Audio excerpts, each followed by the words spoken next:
Christine, this all starts with your aunt, Ruth, having an affair with Joseph Goebbels. Did she go in with eyes wide open? What do you know about their affair? Honestly, I know very little about their affair. I know that she was a teenager when the affair started.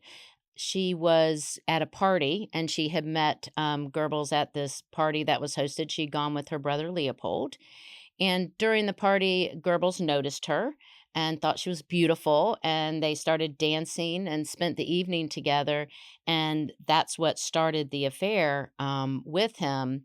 Now, what happened was when the Nuremberg laws went into effect, um, we had to kind of make some moves because Ruth was half Jewish.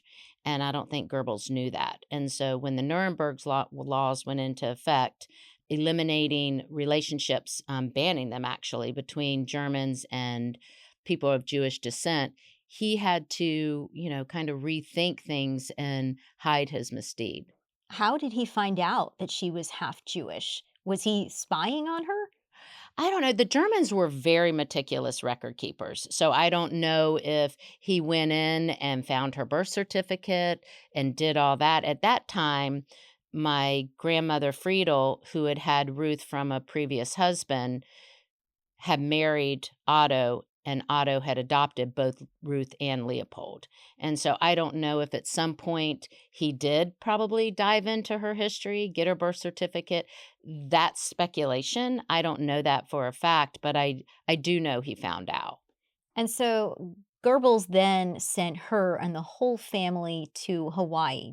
Tell us about what your grandfather, Otto, was doing. Well, what happened was the Japanese were looking for Caucasians to go to Hawaii as sleeper spies.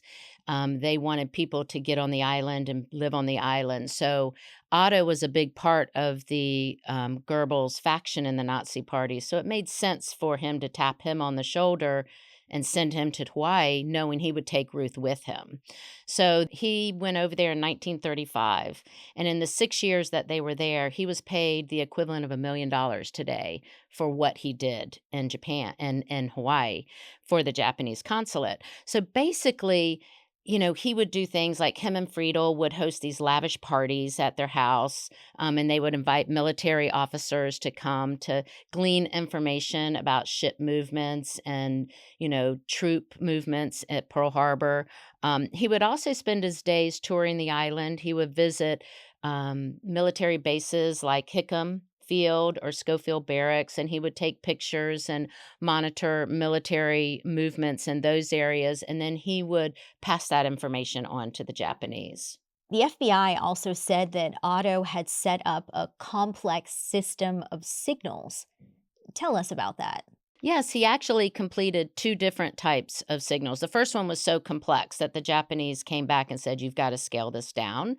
So he created a smaller group that he would use. So, for example, he would put a light in the dormer window of his home, and that would mean that aircraft carriers had left the harbor. He also had another signal where he would take a bed linen and hang it on the clothesline, and that would meant that battle cruisers had left the harbor. And this was essentially a family affair, later dubbed the Eight Eyed Spy. His wife, Friedel, what was her role in this? That's interesting. The FBI kind of thought she might have been the mastermind behind the operation. She would, along with Otto, host lavish parties. She also opened a beauty salon with Ruth, and that was designed to have Navy wives come in and then they would talk about where their husbands were, what was going on, so they could try and get some additional information about what was happening on the base. And why did they think that she was the mastermind behind all of this? 'Cause she was very smart, and I think she never confessed, they have, tapes of her talking to Otto after Otto had written his confession, and she was just always so much more calm, cool, and collective than Otto, so I think they always thought she kind of drove the ship. And Ruth, their daughter, was involved, as you've mentioned, Mhm. at the salon, at parties. What was her role in all of this beyond just being a pretty face? Well, I think she probably ended up being their best asset. She was young, she was beautiful, as you mentioned, and she would get wined and dined by military officers, and she would silently glean information about troop movements from them. She was also involved in the beauty salon as well and would talk with the wives, and she was very charming, from everything that we've been able to discover. So I think she was able to get that kind of information. It's interesting, she was actually in a book, The World's 30 Greatest Women Spies, right next to Mata Hari. So, it was I think she used her ability to talk with people, and she was very, very calm, and she was enjoyable to be around. She would pick up some of the Japanese officials who would come to the Hawaii and drive them around the island. So she was just a easy way to maneuver in and out of situations. And her younger brother, Hans, was also involved, and he was just 9. Yeah, I honestly think that's a sensationalized story about him being taken to the boats and being invited on to remember information and return it and tell his father everything he had seen. Again, he was only 9. I think that was created because the week before Pearl Harbor, Otto had taken a drive to Pearl Harbor and invited Hans with him. And I think because he had gone on that trip, I think some of the news articles actually sensationalized that story. And where was Eberhard, your father, in all of this? He was blissfully unaware. I don't think Hans knew either. I don't think either one of them really understood what was the family was doing. He was, a young kid going to school, riding bikes with his friends. I think he was basically um, kind of caught up in everything that his family had done. He didn't notice anything strange. I don't think so. I mean, linens on a line. I mean, I hung linens on a line growing up. Putting a light in the dormer window. He was probably already in bed by the time that stuff happened, if they ever even used it. Right? I mean, this some of the signaling system was supposed to be part of him staying on the island and signaling afterwards. So, I don't think he or Hans were ever aware. With Ruth being the only half Jewish family member, did you ever get an indication if she still felt somewhat different than the rest of the family and how she navigated that? I didn't. Again, she was so secretive. Anytime you tried to ask her anything about Hawaii or her past, she would shut down and she would ghost you. I mean, she wouldn't talk to me for a month if I asked her questions. She did the same things to my cousins in Germany. She compartmentalized that part of her life, and she wouldn't talk about it. I mean, she's probably the person I received the least information about or from about everything. I mean, some of the stuff that I know is because I was given her some of her effects after she passed away. And you actually found out that Ruth was Jewish, you told me, um, through Google Translate? Yeah, that was crazy. So when we received her effects after she passed away, in there were some German documents. Some of them I didn't even translate until probably in 2021, and there was one that was from Hamburg, which was she was actually engaged to marry him before she married the gentleman in Hawaii, and it talked about her being Jewish. And then, so I actually used Google Translate, figured it out, and then when I met my German relatives in Berlin, they actually, verified, yeah, that she was half Jewish. So, that was very interesting. That had to be really hard for her. So now it's Saturday, December 6th, the day before the Pearl Harbor attacks. Mhm. And a woman by the name of Dorothy Edgers, former teacher and now a translator, she decodes a message between a Japanese spy and Tokyo, which portends the attack. Yeah, so she worked for Operation Magic. So she took the intercept, she took it to her commander, and her commander barely even looked at it and basically said, Yeah, this can wait till Monday. You can go home now, Dorothy, and send her home. So, it was when you think about it, that was something that was a missed opportunity at that point. So now it's December 7th, and it's a tragic day in US history. Mhm. Your grandfather, Otto, is the only person who is ultimately caught and charged. How does he get caught? It's interesting. The entire family, except for Hans, who was only 9 at the time, were brought in on December 8th. So in the middle of the night, the FBI came and they took Friedel, Ruth, Otto, and my dad. He was only 15 at the time, and took them and put them on into an internment camp on Sand Island. And they started, questioning everyone. They questioned Otto, Friedel, Ruth, even my father. They questioned them about everything that had happened. And so in the end, Otto was the only one who, like, came clean, and he actually had a confession of everything that he had done in Hawaii. But the FBI had seen Otto's relationships with the Germans, with the Japanese. It had raised red flags even before Pearl Harbor. Absolutely. My they moved to Hawaii in 1935. And again, they kind of went in low key, to be very like a sleeper spy, build relationships and trust within the community. But around 1935, J. Edgar Hoover, who was head of the FBI, wanted a deeper dive into this German family that was living on the island. They had two houses. They were holding lavish parties, and they had no visible means of income. And so wanted an FBI office. So in August of that year, they created an FBI office, and Special Agent Robert Shivers was brought in to investigate the family.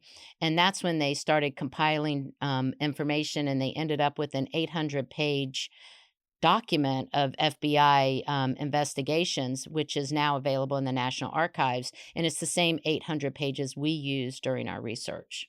So now comes the trial, a military tribunal, Hmm. and it in itself becomes a family affair where family member is having to testify against family member.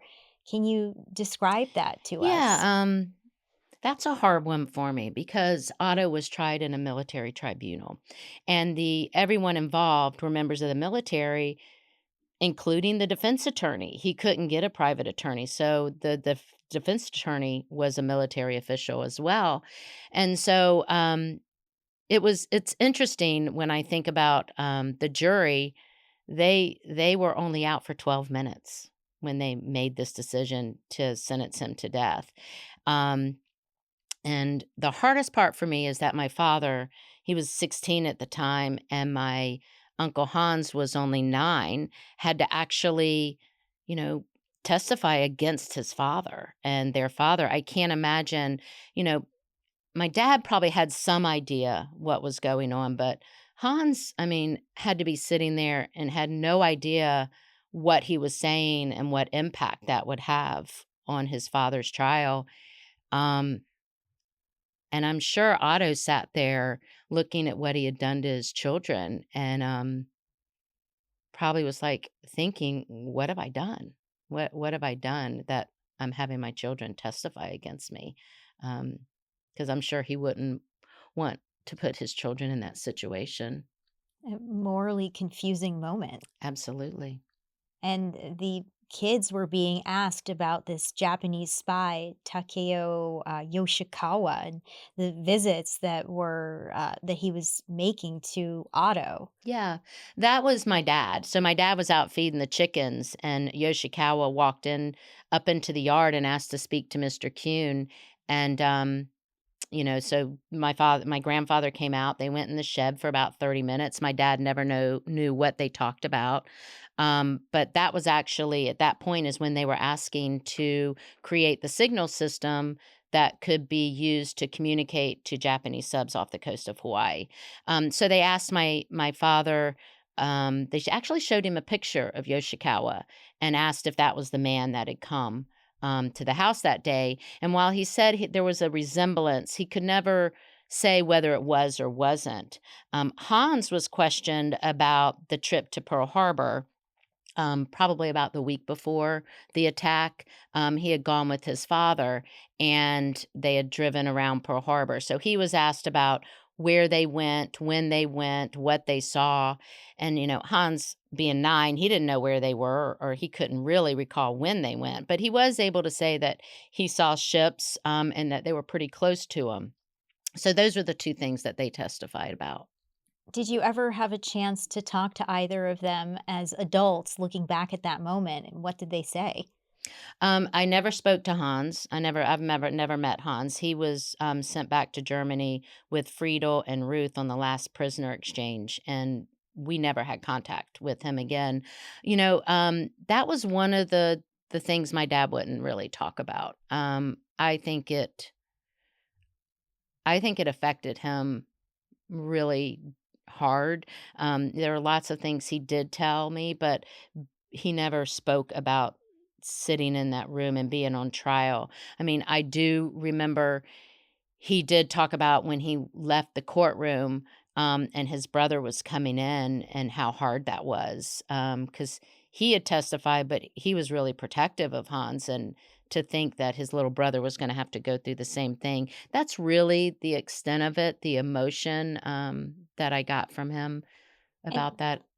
and how was your father treated in terms of just living at this Japanese internment camp after it had been revealed that Otto was involved in the Pearl Harbor attacks? Um that's an interesting question. I think about he turned 16 in the internment camp, and to be living there from the life he had lived before, I think he was really trying to comprehend it because I don't think he really had a full idea of why they were there at the time. Um, I do know he was on a boat with a Japanese submarine pilot who had gotten captured. I remember him telling me about sitting in that boat with him and looking at him who had burn marks all over his arms and thinking, they think I'm as dangerous as this Japanese submarine captain who came here to blow up ships because he loved our country. And so when it came time for him, he was interviewed by investigator Shivers over and over, and eventually they released him, and he was returned and lived in a foster home, finished high school, graduated. He actually denounced his German citizenship to join the U.S. Army and fight in Okinawa. If the FBI believed that Friedel was the mastermind, why was she never tried? Because neither Friedel nor Ruth ever broke. They never admitted to anything, and with Otto making a full confession, they went with him. Neither one of them ever confessed to anything. Hmm. And what happened to Otto? Because, there's the death by musketry. Mhm. Then it becomes a sentence of 50 years of hard labor, but it got much more complicated. Yeah, it does. It's complicated for me, I'll be honest. But Otto was tried in a military tribunal and they sentenced him to death. At that point, the Justice Department started getting a little worried because they weren't sure that that military commission actually had the jurisdiction to sentence him to death. Now, the J. Edgar Hoover and the entire FBI wanted him executed immediately, and they were putting pressure on the attorney general to do that. But he kept putting a hold on the execution. He was waiting for the opinion from a trial sitting with the Supreme Court. It had been decided in July, but the final opinion didn't come out until October. And basically, what that was there was a group of German submarine saboteurs who had come to the United States and were spying in the United States during time of war. And so their sentence had been death, right? They were supposed to be put to death by musketry. But that created a problem for Otto because Otto's spying had been done in a time of peace, and the biggest sentence you could give for spying in a time of peace was a 50 years hard labor. And so when the opinion came out, Otto's sentence was commuted to the 50 years hard labor. And ultimately, he was able to leave the country and not take those 50 years to commit hard labor. Yes, so when the war ended, Otto wrote a letter to the adjutant general, saying his case was a sham. He wasn't represented properly, and eventually they ended up looking at the information and saying, let's just get him out of the country. And they sent him to Ellis Island, and he was supposed to be sent back to Germany. He ended up spending 2 years on Ellis Island. Don't ask me why, because we cannot find any written information on why he spent 2 years on Ellis Island instead of being shipped back to Germany. But after 2 years, it came up again that he was still in the country, and they finally said, "This is astonishing." And they let him go in New York, and they just put him into New York, and he had to work and earn enough money to buy his own passage. And he actually went to Buenos Aires instead of Germany, because Friedel had said he shouldn't come back there. It wouldn't be a good place for him to be. So he made a life in Buenos Aires. Exactly. Until he was diagnosed with cancer. And then he went back to Germany and died in Germany with his family. How do you make sense of this kind of crazy family history?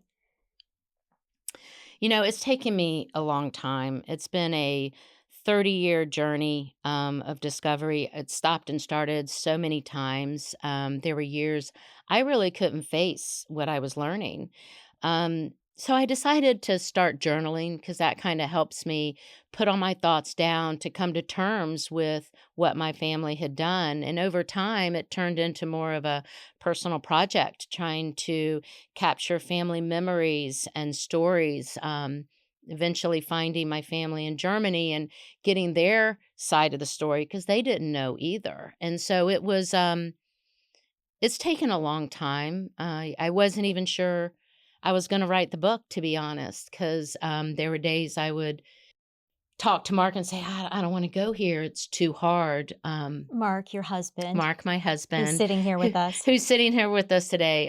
My husband, Mark, and I worked on this together. It was a personal project that we did. He's been there since the very beginning. He went with me the first time I ever met Aunt Ruth, and he's here with me now as we move through this. So it's been a long, hard journey, but one I'm glad I took. I hope at some point in time that anyone that reads Family of Spies maybe can look at themselves and realize that we're not held by what past generations have done. We're here, we can make our own choice, and we can be who we want to be. Um, while I may be a reflection of my father, who walked away from his family to give his children a better life, I'm not a reflection of my grandparents. And was that a fear for you that you would be judged for decisions that were made before you even existed? Yeah, absolutely. It's why I kept it a secret for 30 years. It's why friends, I have a book club, and they read the book, and half that book club goes, "I never even knew this." Then, I didn't tell very many people about it. I mean, my mom didn't even know, and she passed away when I was 18, and she didn't know. So, it was just something that was hidden, and honestly, it was kind of the family tradition. I didn't know, but my family in Germany, I have 3 sets of family. I have cousins that were, my dad's first cousin's family in Berlin. Hans's family lived in Stuttgart, and then Leopold's descendants lived in the Frankfurt area. None of them knew each other. I actually connected the 3 families, because, again, everyone kept it a secret. No one talked about it. So And without knowing about the family history, how did you end up learning that there was more to your family's past than the average nuclear American family? yeah, that's a crazy story. So, it was 1994. I was a young mother with 2 young kids, living in Maryland, and received a letter from a Hollywood screenwriter. And it was asking me questions about my grandfather and his involvement with the Nazi Party and the Japanese. And I was totally confused. And so I called my dad, And the first thing he said was, "Our family? My dad? They must be thinking about someone else. This isn't us." And I said, "Okay, Dad. Well, I'm going to do some research, and I'll get back to you." He goes, "Great, honey. Let me know what you find out." Um, and about 10 minutes later, he called me back, sobbing, and he told me the whole story. It was really hard. It was the first time I think I had ever seen him cry that way. Even when my mom died, I hadn't seen him so distraught. But he basically was like, I wanted to hide you. I wanted to shield you from all that. And then over the years, that was, 30 years ago, over the years, we've dove deeper into it. Every 5 or 10 years, another historian or screenwriter would reach out to me asking me about my family history. It would create a whole new flurry of discovery. And, then Facebook came in and social media and then the internet. So over the years, it's taken me that long to get into all the details and put it all together. And how were you able to find that they had actually spied? Was it from the trove of FBI documents or some other way? Well, it was definitely, they were listed in books. So the first time back in 94, there was no internet. So Mark and I went to a bookstore, Borders Books, and we were looking Oh, through. remember Borders? Yes, I know. Went through all kinds of books trying to find mention of my grandfather, and I'm about halfway in and looking through books of World War II, and I can't find anything. So I'm thinking maybe the screenwriter didn't know what he was talking about. But then I looked over at Mark, and I could tell by his face he had found something, and there it was in black and white. My grandfather, probably in a half a dozen books, everyone was mentioned. The first book we found was At Dawn We Slept. At Dawn We Slept. And so, that was the first indication. And then over the years, we identified the Hawaii papers, which was the Keuhn papers that were at the University of Hawaii. We were able to get into the National Archives and go through all the archives and the FBI files and all the articles and photos they had. Um, so it was a lot of different venues that we were able to tap into to put the story together and to discover the truth of what really happened. And it must have been such an emotional journey. I mean, even sitting here, I am seeing you tearing up at certain points, describing the pain your father felt and just coming clean about the Yeah. family's past. What was it like for you to learn, put these pieces together? Um, it was embarrassing. I mean, no one wants their family to be Nazis, yet alone involved with the bombing of Pearl Harbor. I mean, I think about all the families that were destroyed that day. I think about all the families in Germany, the Jewish families that were destroyed by what the Nazis did. So, yeah, it was hard. And I have to say, my grandparents survived the Holocaust. My grandfather was experimented on, but those stories were told to me because they didn't feel ashamed of it. Right. Well, I mean, they were victims, right? They were victims of the Holocaust, whereas my family were they were part of what made them victims. I mean, their ideology and what they wanted to do in Germany was why your grandparents had to go through what they went through, and that's hard to think that we're a generation here, and my ancestors were not positive. I mean, what they did was not, something that I can look back on and say, I'm proud of that. It sickens me to think about what happened to your grandparents, and to think that anyone in my family would be involved in that. It's not who I am. Well, I would hope that nobody would ever blame you for that. And sitting here with you right now, of course, I don't. And it's a book that you chose to tell. You saw the importance in telling it. Yeah, I mean, I think you have to, if you don't know history, you forget it and it can happen again. So I feel like it's an untold story of history that I felt like people needed to know. What do you want people to know about you and about your family?